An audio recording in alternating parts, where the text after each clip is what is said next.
স্বপ্ন ছুঁতে কার না ভালো লাগে, কিন্তু সেই স্বপ্ন ছোঁয়াটা যদি জীবন দুর্বিষহ করে করতে হয় তাহলে সেই স্বপ্ন ছোঁয়াটা অনেক কষ্টকর হয়। এমন একটি স্বপ্ন ছোঁয়ার গল্প শুনবো আজ। আমার পাশে যাকে দেখতে পাচ্ছেন, রহমান, উনি একজন পাকিস্তানি নাগরিক।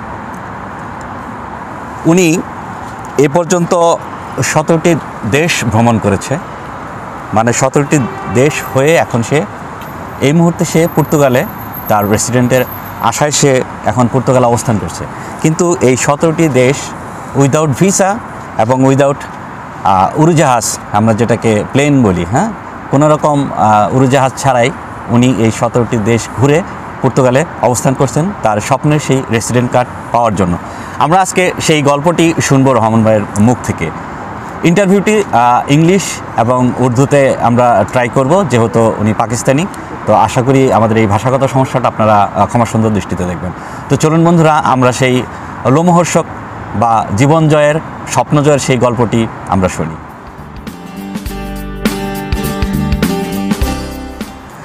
আসসালামু আলাইকুম রহমান भाई।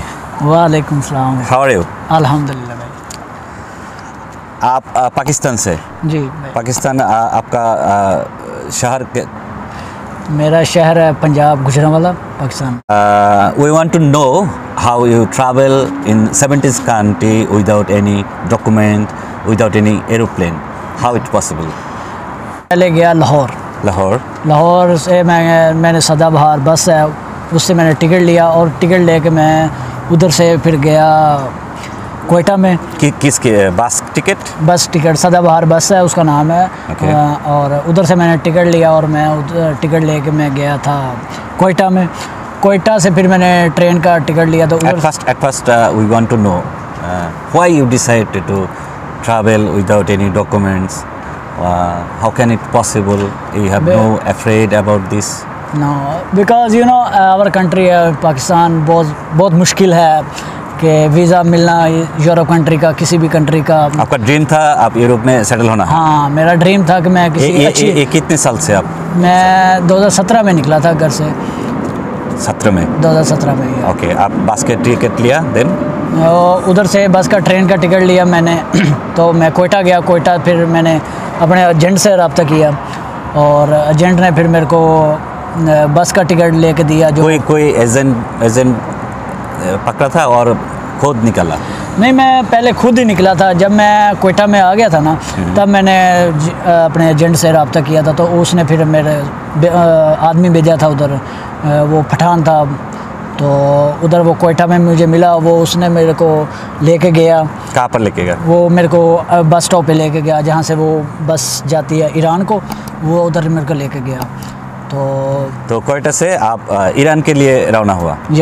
Without visa? Without visa, without anything. तो ये रास्ते में कोई दिक्कत नहीं है उसके लिए? जब कोयटा तक आया तो उधर तक तो कोई दिक्कत नहीं थी, कोई परेशानी थी। लेकिन जब कोयटा से बाहर निकला तो तब दिक्कत शुरू हो गया था, तब प्रॉब्लम शुरू हो गया था। भूखा रहना, प्यास लगना, कोई पानी वगैरह नहीं है। सब उधर क्रिमिनल लोग थे। तो कोयटा में सब एक साथ में रहते हैं? सब वो एक साथ में नहीं रहते, वो दूसरे इलाकों में होते हैं। वो उधर ना बिल्डिंग नहीं है अच्छा, इस तरह की अच्छी सख्त बिल्डिंग नहीं है, मट्टी वाली बिल्डिंग है। ये कोयटा पाकिस्तान और ईरान के बॉर्डर में कोई चेक टेक?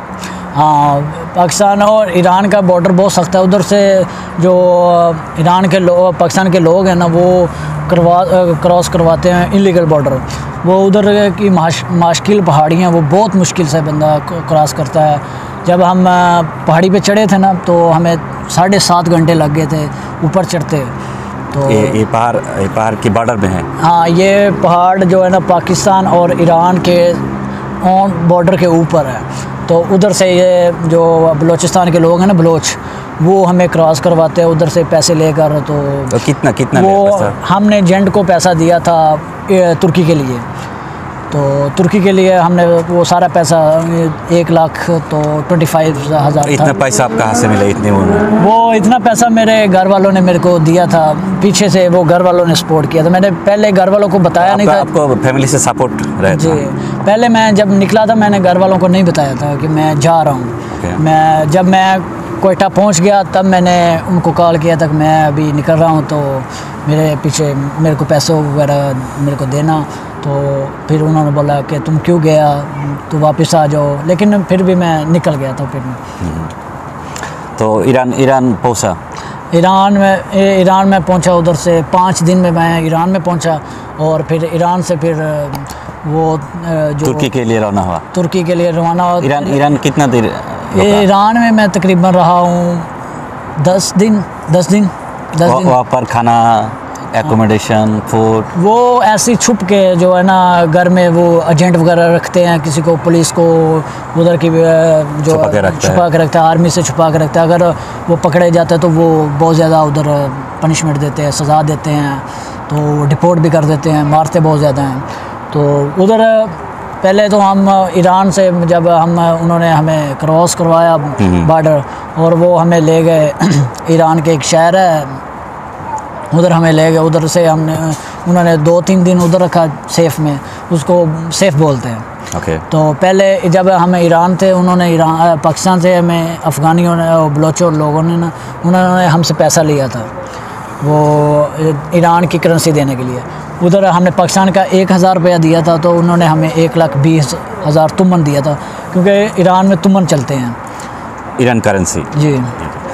तो ईरान से तुर्की का मैंने कैसे पहुँचा? तो ईरान से हमें जब उन्होंने बॉर्डर क्रॉस करवाया, और क्रॉस करवा के वो हमें ले गए थे तेहरान से फिर हमें 7 दिन लगे थे उससे आगे जो तुर्की का बॉर्डर क्रॉस करने था। लेकिन वो बहुत सख्त है, उधर बहुत ज़्यादा बर्फ़ होती है। हमने रास्ते में लाश भी देखी।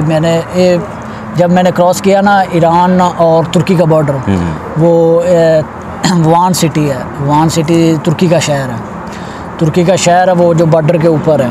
जब हमने क्रॉस किया तो तब हमने उधर एक लड़का देखा था, वो पाकिस्तान से ही था, लेकिन फिर रात का टाइम था, बहुत ज़्यादा बर्फ़ थी, इतनी ज़्यादा बर्फ़ थी, तो वो डेड बॉडी थी, तो कोई भी नहीं था। वो अगर हम उधर रुकते थोड़ा देर, अगर 10-15 मिनट आप उधर उस पहाड़ी के ऊपर विदाउट एनीथिंग जैकेट वगैरह के साथ आप लेट जाते हैं, तो आपको 15 मिनट के बाद आप मर जाओगे। वेरी कोल्ड -25-32 उधर का टेम्परेचर था। अगर आप 15 मिनट उधर सो जाते हो, रिलैक्स करके सो जाते हो, तो आप मर जाओगे, सांस नहीं, ऑक्सीजन नहीं है उधर। तो उधर से हमने क्रॉस किया, वो वान सिटी में गया, तो उधर तो मैं जिफ्ते होते हैं, जिफ्ते उधर ईरान में मैं तुर्की में मेरे को लेके गए। तुर्की में उधर फिर उन्होंने हमें सेफ़ होती है, सेफ़ कमरे को बोलते हैं। वो पूरा प्रोसेस में कि एक ही एजेंट था और एजेंट चेंज हुआ? वो एक एजेंट था, लेकिन वो एजेंट के आगे आगे आदमी आते थे, डिफरेंट आदमी आते थे। जब पाकिस्तान में था, बलोचिस्तान में बलोच थे, और आगे नया आदमी था, हर सिटी का नया आदमी था, वो लेके ये सिटी क्रॉस करवाता है, वो दूसरा करवाता है, इस तरह वो प्रोसेस था। लेकिन तो वो बहुत तुर्की में कितने दिन? तुर्की में मैं 1 महीना रहा हूँ, तो 10-11 इसी तरह वही सेब में? हाँ, सेब में रहा हूँ। उधर सेब में मैं किसी और एजेंट के पास चला गया था। तो उस किसी और एजेंट के पास चला गया, तो वो उसने मेरे को किडनैप कर लिया था। किडनैप कर लिया मेरे को। तो उसने मेरे को 7 दिन मारा, मेरे को बोला कि घर से पैसे लगवा। उसने मेरे को बोला कि 25,000 लीरा वो पाकिस्तान से इधर मंगवा कर, तो फिर हम तुमको छोड़ेगा। लेकिन मैंने नहीं दिया, क्योंकि मेरे घर में इतना नहीं था, पैसा नहीं था, तो मैंने नहीं दिया था। तो फिर उसने सारा कैसे? उसने वो 10 दिन के बाद वो मेरे को लेकर गया था। देखना वो सेफ़ बना रहे थे, वो पहाड़ी के अंदर वो अपना मकान बना रहे थे हम लोगों के लिए, जो इनलीगल बॉर्डर क्रॉस करके आते हैं ना Iran. What kind of torture they are doing with you? वो पाइप होता है, प्लास्टिक पाइप, उससे हमें मारते थे। वो हर रोज़ आते था शाम को, एक दिन में 2 मरतबा आता था वो लोग। तो मेरे को बोलता था, और भी वहाँ लोग थे, तो वो मैं गलती की वजह से दूसरे रहाइश पे चला गया था। तो they will give you food, या drinks? एक दिन में वो एक मरतबा खाना देता था, वो बहुत मुश्किल था। वो ना खाना बंदा पूरा पेट भर के खा सकता है और ना ही बंदा जी सकता, ना मर सकता, ये इतना खाना देता Yeah, they are torturing you every day. है every day. It's very tough. Very difficult. अच्छा, then और उसके बाद फिर वो 10 दिन के बाद मैं एक अफ़गानी लड़का था, उसको मैंने बोला कि मेरे को जो है ना इसको बोलो कि, क्योंकि अफ़गानी लड़का तो उसके साथ काम करता था, उधर ही रहता था, तो उसको मैंने बोला कि मेरे को उसके साथ काम पे जाना है, बाहर जो रैश बहन आते हैं तो मेरे को उधर ले जाओ, मैं जाएगा, मैं काम करेगा। इधर कमरे में लेट कर मेरा कमर दर्द करने लग जाता है। तो वो 10 दिन के बाद मैंने रिक्वेस्ट की तो वो फिर मेरे को लेकर गया, उधर लेकर गया। तो मैंने 2-3 घंटे काम किया, तो उसने मेरे को, उसके पास ना बेलचा होता है, वो जिसके साथ, हाँ बेलचा होता है, वो मेरे को उसने दिया कि वो घर था थोड़ा सा 1 किलोमीटर के दूरी पर था। उसने मेरे को बोला कि ये बेलचा वो दूसरे घर पे एक लड़की है तो उधर दे आओ। तो जब मैंने वो बेलचा दिया तो वो सामने एक लड़की थी उधर, तो लड़की थी, उस लड़की मेरे को जब मैंने देखा आगे लड़की है, फिर मैंने उसको बेलचा दिया। तो फिर मैंने डिसाइड किया, फिर मैंने थोड़ा सा पानी पिया, फिर मैंने भाग गया वहाँ से भाग गया। वो जब उसको पता चल गया कि वो फिर मेरे पीछे 2 गाड़ी लेके आ गया, फिर मैं भागा, फिर भाग के मैं एक टाउन था, सिटी का टाउन था, तुर्की के वान सिटी का एक टाउन था, बहुत एक्सपेंसिव लोग उधर, रिच लोग उधर जो लोग रहते थे ना, तो उनको मैंने बोला, तो उन्होंने फिर पुलिस को कॉल किया। उन्होंने हमें फिर पुलिस को आधे घंटे बाद उन्होंने मेरे को उधर खाना माना भी खिलाया, उन लड़कियों ने खाना माना खिलाया। फिर उन्होंने पुलिस को कॉल की, पुलिस मेरे को पकड़ के ले गई सेफ्टी के लिए। और तुर्की का पुलिस मुझे तुम्हारा डॉक्यूमेंट्स नहीं चेक करता कहाँ से है? नो, वो जब मेरे को पुलिस स्टेशन लेकर गया था वो तब उसने मेरे को पूछा था तुम कहाँ से हो, फिर मेरा डॉक्यूमेंट चेक किया। लेकिन अगर डॉक्यूमेंट नहीं ना शो करवा सकता, अगर डॉक्यूमेंट शो करवाएगा तो वो डिपोर्ट कर देगा, इसलिए। तो देन पुलिस आपको लेके गया?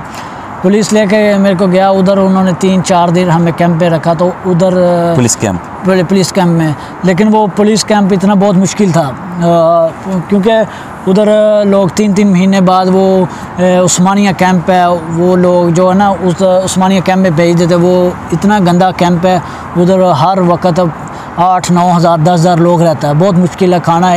अगर खाना लेने जाओगे तो आपको बहुत लंबी लाइन लगेगी, तो एक वक्त का आपको खाना मिलेगा, दूसरे टाइम का नहीं मिलेगा, इस तरह का हिसाब था। तो मैं भी उधर कैंप से भाग गया, पुलिस कैंप से हाँ, उधर से भागा। फिर मैं खुद अपने पाँव पे, फिर मैं जो है ना वान सिटी से इस्तांबुल आया। वान सिटी से फिर मैं ततवान आया, फिर मास आया, फिर इलाजिम आया, फिर कैसरिया सिटी में आया, अनकरा आया। ये कैसे ट्रैवल किया? मैंने पैदल क्रॉस किया। नो कार, नो बस, बिकॉज मेरे पास पैसे। How many days left? जो मैंने वान सिटी से इस्तांबुल का, ये मेरा 5 दिन का सफ़र था। 5 दिन वॉक किया। देन अभी तक तो आप एशिया में घूमता है रहे।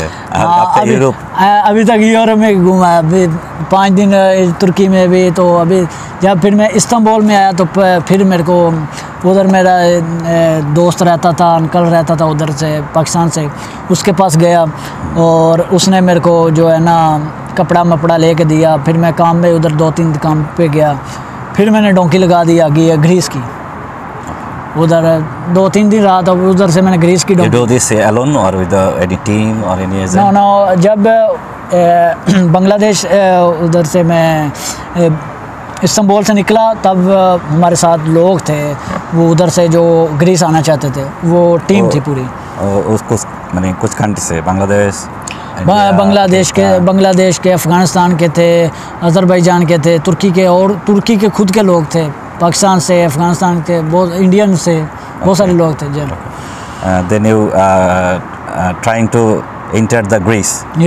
तो ग्रीस में वो नहर होती है, वो लोग नहर का बहुत, ये बॉर्डर में कोई चेक बैक नहीं है? बहुत चेक पोस्ट है, वो जेंट लोग वो छुपा के लेके जाते हैं। छुपा के बॉर्डर क्रॉस करते हैं, जहाँ पुलिस का लगी होती है, पुलिस नाका लगा होता है, उधर से क्रॉस करवाते हैं सेफ्टली। तो फिर क्रॉस करके फिर हम जाते हैं। तो फिर जब वो टाइम होता है कब पुलिस होती है कब नहीं होती, जब टाइम पुलिस नहीं होती तब वो क्रॉस करवाते हैं। तो इस तरह उन्होंने फिर हमें तो ग्रीस में इंटर करवाया, ग्रीस के सलोनिकी में। ग्रीस में जब मैं उधर गया था, उधर मेरे को तो मेरे पास तो रहने के लिए जगह नहीं थी, कुछ खाने वाने को नहीं था, मेरा दोस्त नहीं था उधर तुर्की के जो सलोनिकी सिटी है। How can you survive without food, accommodation? उधर ना ये कैंप होते हैं, ग्रीस के सलोनिकी शहर में कैंप थे, उधर से हम खाना वाना ले आते थे, खाना खा लेते थे।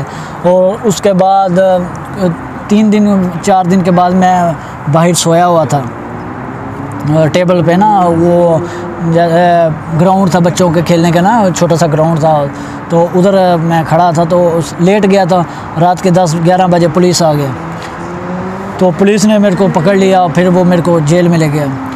पहले मैंने बच्चों वाली एज लिखवाई, बच्चों वाली एज लिखवा के वो, लेकिन जब उन्होंने मेरी एज देखी तो वो मेरे को बच्चों वाले कैंप में छोड़ दिया।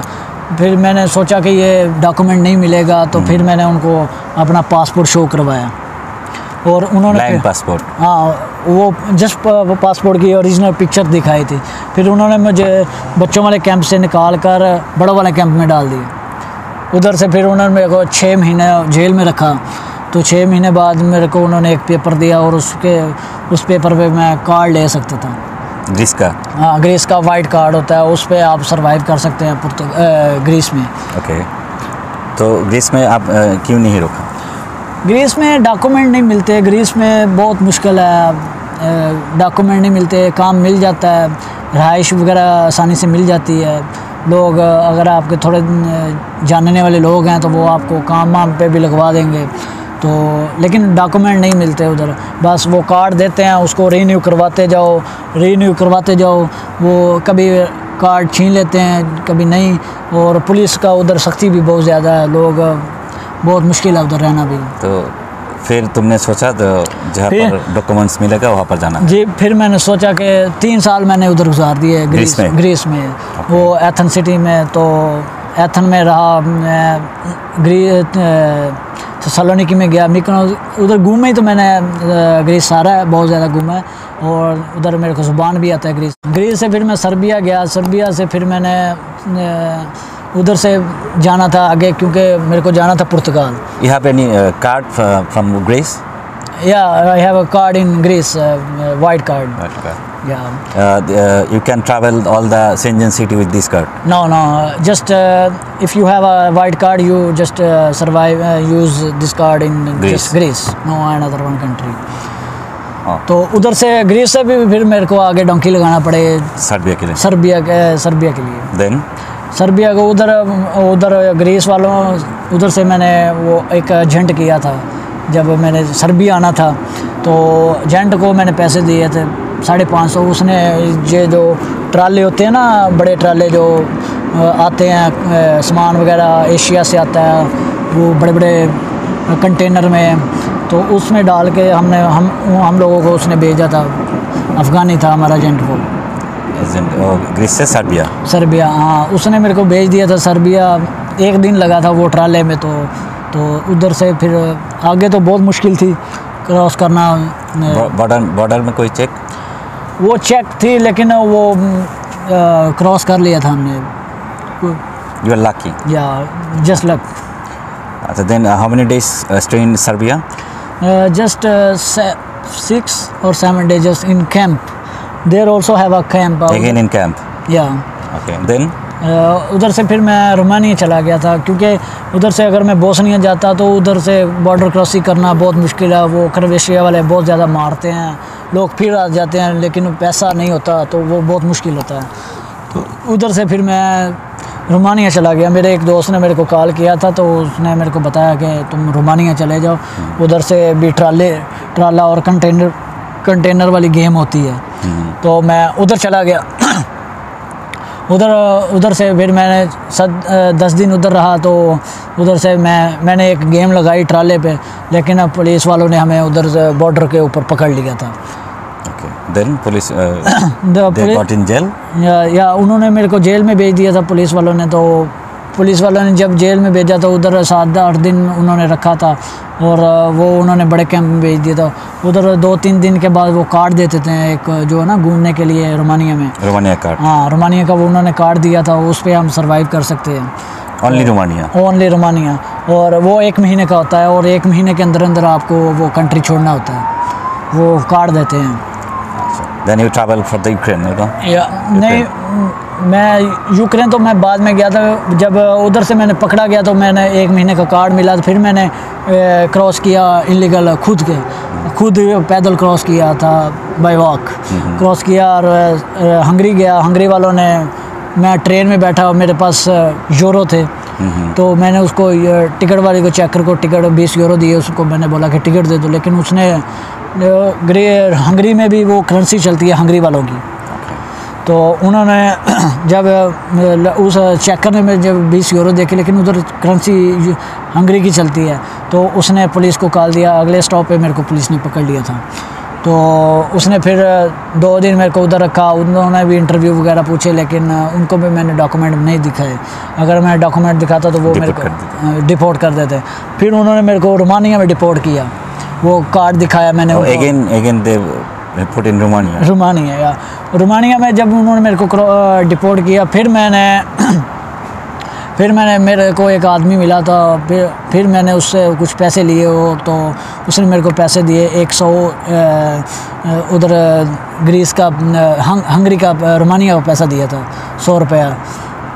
उसको उधर का करेंसी चलता है ली, तो उसने 100 ली मेरे को दिया था। वो मैं लेके फिर क्रॉस किया, टिकट लेके मैंने वो यूक्रेन के बॉर्डर के ऊपर गया।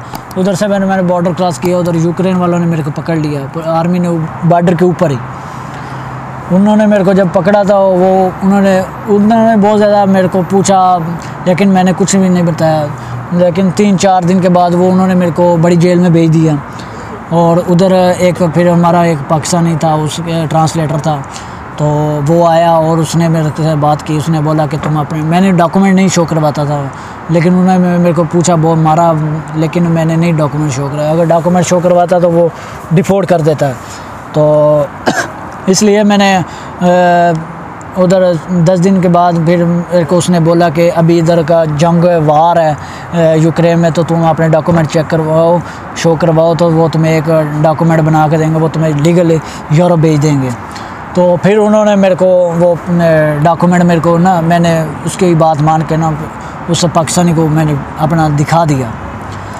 तो उस ट्रांसलेटर को, हाँ, उस ट्रांसलेटर को फिर मैंने अपना पासपोर्ट का, ID कार्ड का पेपर दिखा दिया, लेकिन उसने, मेरे पास पासपोर्ट डॉक्यूमेंट नहीं थे वो ट्रैवल करने के लिए। तो उसने फिर मेरे को पाकिस्तान एम्बेसी से ना, उधर तो जंग था ना, तो उसने फिर मेरे को, मैंने उसको पैसे दिए, उसको 3000 यूक्रेन रशिया जब वार था, रशिया और यूक्रेन का जब जंग लगा हुआ था, तो मैं तब गया था उधर।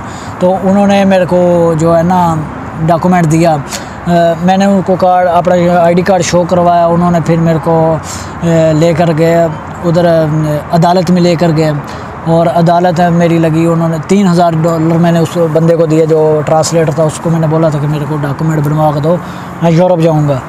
तो उधर से फिर उस बंदे ने मेरे को अदालत में लेके गए, अदालत वालों ने मेरे को रिहा कर दिया। उधर जज थी, औरत थी, तो उसने जब मेरा नाम देखा तो उसने बोला कि ये जंग है, लेकिन मैंने उसको बताया था मैं हंगरी से, रोमानिया से यूक्रेन नहीं दाखिल हुआ, मैं यूक्रेन से रोमानिया जा रहा था, क्योंकि इधर जंग लगी हुई है, तो बम ब्लास्ट हो रहे हैं, तो इस डर की वजह से।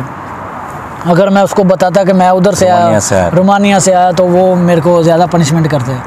तो फिर उन लोगों ने मेरे को दिया, मेरे को अदालत ने मेरे को माफ़ कर दिया।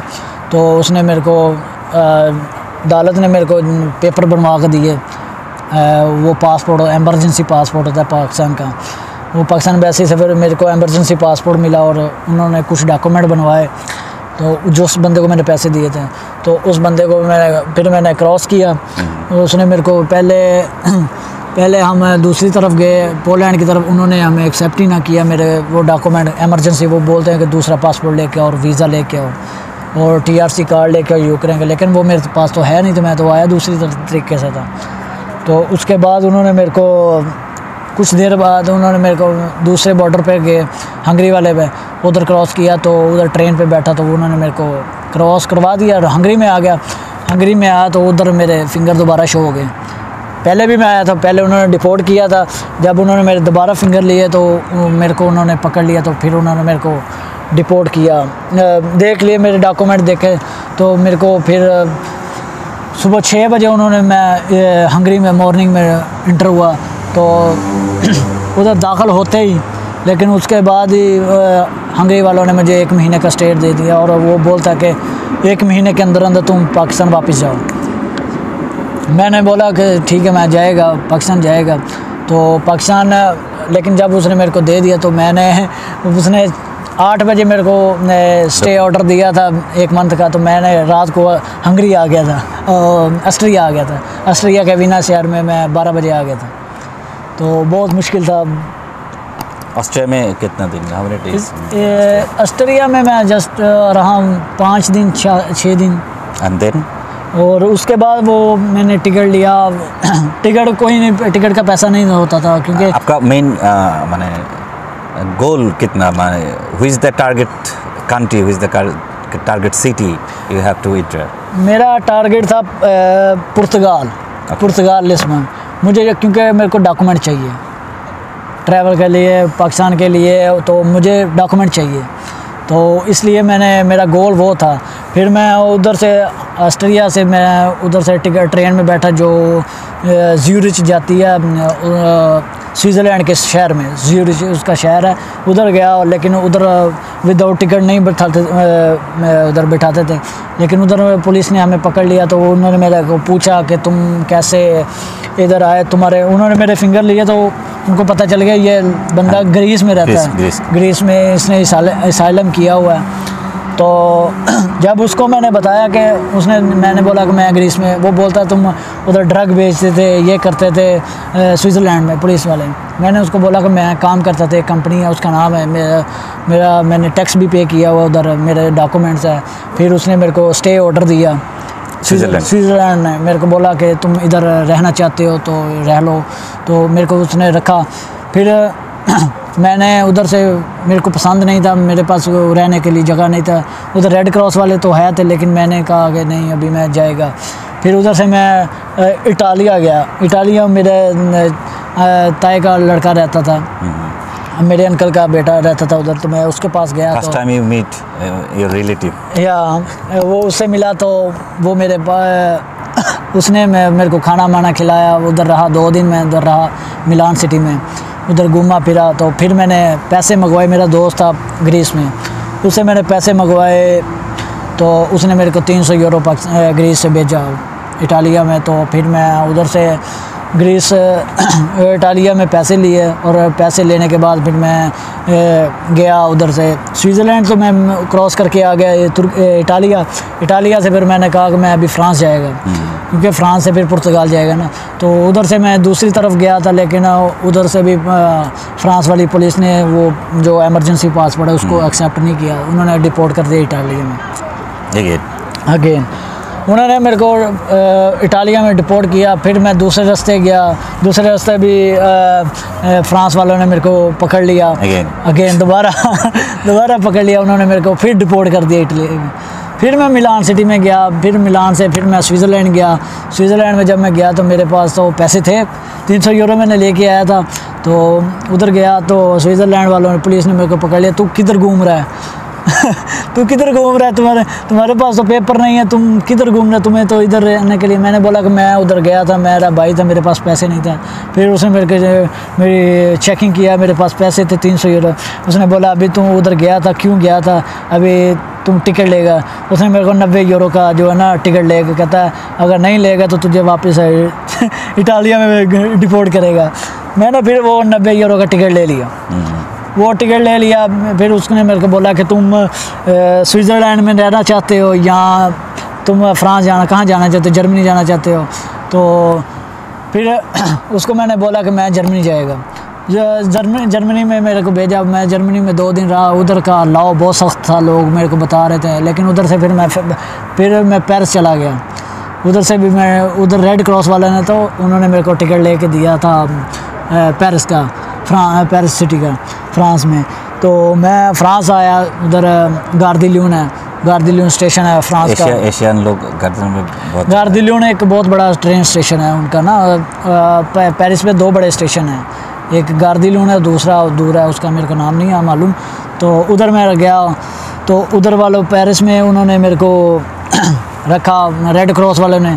मैं 4 दिन बाद सोया, 4 दिन बाद, ना दिन को ना रात को सोया नहीं। 4 दिन बाद जाके मैं सोया। उधर वो रेड क्रॉस वाले मेरे को फ्रांस में लेकर गए थे उनके अपार्टमेंट में, जो उन्होंने यूक्रेन के जो सिटीज़न रहते हैं उधर मेरे को लेके गए। उधर मैं 4 दिन बाद नहा के खाना माना खाया। और जब उस कैंप से बाहर निकला तो फिर दोबारा उस कैंप में जाना है, उन्होंने मेरा वो एमरजेंसी पासपोर्ट वो भी नहीं एक्सेप्ट करते थे। फिर मैंने उनको बोला कि मेरे को अभी टिकट लेके दो। मैं रेड क्रॉस वालों को मैंने बोला कि मेरे को अभी टिकट लेके दो, मैं स्पेन जाना चाहता हूँ। तो रेड क्रॉस वालों ने फिर मेरे को टिकट लेके दिया उधर ग्रीस, स्पेन का। स्पेन वालों ने, मैं उधर से आया, उधर से ग्रीस से, फ्रांस से, फिर जब पेरिस में आया स्पेन की सिटी में, वो इनके कैपिटल में आया मैड्रिड में। तो उधर से फिर मैंने टिकट वगैरह लिया। उधर स्पेन में मैं 3 या 4 दिन रहा हूँ। तो बस ट्रेन स्टेशन और रेड क्रॉस वालों के कैंप में। तो और तो हमारे पास तो मेरे जानने वाला नहीं था, उधर कुछ भी नहीं था। तो फिर मैंने मैड्रिड से उधर से टिकट लिया, फ्री टिकट तो फ्री लिया था। वो रेड क्रॉस वालों ने हमें लेकर दिया था, उधर से भी खाना माना दिया। वो बहुत मुश्किल था। तो उसके बाद उन्होंने हमें इधर भेजा। टिकट जब लिया वो 5-6 घंटे बाद हमें बॉर्डर पे आया, इधर पुर्तगाल और स्पेन के बॉर्डर पे, उसका बुदाजोस बॉर्डर पे। तो जब उधर बुदाजोस पे आए तो उन्होंने भी पूछा कि तुम्हें कहाँ आए हो, किस पे, कौन तुम्हें लेके आया, तो तुम्हारे पास डॉक्यूमेंट। वो भी मेरा जो एमरजेंसी पासपोर्ट है उसको नहीं एक्सेप्ट करते थे। वो बोलते थे वीज़ा दिखाओ, तो TRC कार्ड दिखाओ यूक्रेन का, तुम कैसे आए हो, कैसे। तो वो मैंने दिखाया। तो उनको फिर मैंने सारी अपनी टिकट्स वगैरह, सारे डॉक्यूमेंट्स, स्विट्ज़रलैंड के जो जहाँ मेरे को स्टे मिला था, हंगरी का एंट्री टिकट वगैरह सब दिखाया। तो फिर उन्होंने मेरे को पुर्तगाल में एंटर होने दिया। पुर्तगाल में एंटर हुआ तो उधर से फिर वो पुर्तगाल वाला बुदाजोस से फिर मैं लिस्बन आया। लिस्बन इधर तो कैंप थे तो, लेकिन इधर एक्सेप्ट नहीं करते थे। अगर एक्सेप्ट करते थे वो बोलते थे वीज़ा दिखाओ, ये दिखाओ। मैं फिर इधर से जो सेंटा अपोलोनिया स्टेशन है, ट्रेन स्टेशन, उधर मेरे को लेकर गए। तो मैं उधर चला गया। मेरे साथ जो दूसरे लोग, टीम के लोग थे ना, जो हमारे साथ आए थे यूक्रेन से, वो हम सब लोग इकट्ठे, वो भी पुर्तगाल में आए थे, क्योंकि उन लोगों को भी डॉक्यूमेंट चाहिए। और कंट्री अपॉर्चुनिटीज़ बहुत ज़्यादा देती हैं, लेकिन रहने के लिए 5 स्टार होटल में खाना माना सब कुछ दे रहे हैं, बस डॉक्यूमेंट में प्रॉब्लम, डॉक्यूमेंट नहीं देते। तो जब उन्होंने बुदाजोस से मैं क्रॉस किया तो इधर सेंटा अपोलोनिया में आया, इधर पुलिस स्टेशन में गया। तो उधर भी जब उन्होंने मेरे डॉक्यूमेंट चेक किए तो वो उधर भी ग्रीस के मेरे फिंगर निकल आए। प्रॉब्लम ग्रीस के थे, क्योंकि ग्रीस में मैंने असाइलम किया हुआ था। तो वो पूरे शेंजन में शो होता है। तो अगर कहीं भी तुम जाओगे, अपने डॉक्यूमेंट या फिंगर वगैरह लगाओगे तो तुम्हारे वो सब कुछ शो हो जाएगा। तो finally you are now in Portugal. अभी मैं पुर्तगाल में, तब और पुर्तगाल उधर सेंटा पुलिस वालों ने फिर मेरे को कैंप में भेज दिया। और अभी भी मैं कैंप में रह रहा हूँ। पहले उन्होंने सत्तेरूस कैंप पे था, उधर उन्होंने मेरे को भेजा। तो उधर खाना माना बहुत अच्छा था। तो पुर्तगाल वालों ने बहुत सपोर्ट किया है मेरी, तो उधर रखा। And now how many days you are in पुर्तगाल? इन कैंप नाउ पुर्तगाल लाइफ तकरीबन 1 साल हो गए इधर पुर्तगाल में। You are near about your resident card. Yeah. Now what is your dream after getting your resident card? I have plan, मैं card लेगा, पेपर लूँगा तो अभी मेरा प्लान है इधर को बिज़नेस स्टार्ट करूँ, कोई रेस्टोरेंट। अभी मैंने स्कूल में जाता हूँ तो स्कूल से मैंने सर्टिफिकेट लिया है शेफ़ का, किचन का। तो अभी मैं एक रेस्टोरेंट में काम भी कर रहा हूँ शेफ़ का, तो किचन में काम कर रहा हूँ। तो वो अभी मैं जब मेरा रेजिडेंस कार्ड आएगा मेरा प्लान है मेरा रेस्टोरेंट खोलूँ इधर You don't you want to go your home? Yeah, I will go when I get my document TRC card. Then I will go back Pakistan. And after we will start. with the walking or airplane? No, no, I will go. When I go back, first time I used the aeroplane. I didn't get the passport, visa. Without visa, I cross all countries. Without plane. Without plane, I didn't see any plane. Never see plane. Never in my life. I just আপনারা হয়তো এই গল্পটা ওর জীবনের 2017 সালে start করেছিল, এখন 2023 সাল। এই কয়েক বছরের জার্নিটা এই কয়েক মিনিটে আপনারা শুনে ফেলেছেন, কিন্তু শুনতে যতটা সহজ ও কিন্তু এত সহজে এখানে আসতে পারেনি। সবার ভাগ্য আসলে এরকম ভালো হয় না। যেমন আমরা পাশাপাশি দুজন লোক, ও ঠিক উল্টো, ও কয়েক বছর লেগেছে পর্তুগাল এসে, আর আমার কয়েক ঘন্টা লেগেছে। তো এক একজনের ভাগ্য এক এক রকম। যারা স্বপ্নের ইউরোপের উদ্দেশ্যে বের হবেন তারা নিশ্চয়ই চিন্তা ভাবনা করে বের হবেন যে আপনি কোন পথে যাচ্ছেন, আপনি ভুল পথে যাচ্ছেন কিনা। আর এই পথটা অনেক রিস্কি। আর এই গল্প থেকে আপনারা কিছুটা আন্দাজ করতে পেরেছেন। আশা করব এরকম রিস্ক নেওয়ার আগে শতবার ভাববেন।